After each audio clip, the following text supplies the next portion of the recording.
The George Rogers Clark Memorial Bridge opened to the public in 1929, just weeks after the death of Edward Branham and the Prophet's return to Jeffersonville. Construction on the bridge began in 1928, while the Prophet would have been in Phoenix, Arizona. The opening of the bridge was big news when he started preaching in 1930. It provided quick access to the other side of the river, making travel much easier for residents and opening the door for new job opportunities in Louisville from the Indiana side. No longer did travelers need to wait for the next train to arrive or wait in line for a ferry. They could come and go as they pleased. The George Rogers Clark Memorial Bridge was also very important to the advancement of the message movement. It was the target for one of the Prophet's prophecies.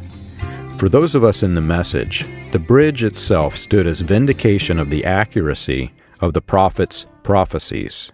He had said, "And I looked down the river, and there went a bridge, a big, great bridge going across the river. And I counted 16 men that fell off that bridge and drowned. And I went and told Mother, and I told her that I seen it. And they thought I was crazy or something. They thought I was just a little nervous, hysterical child."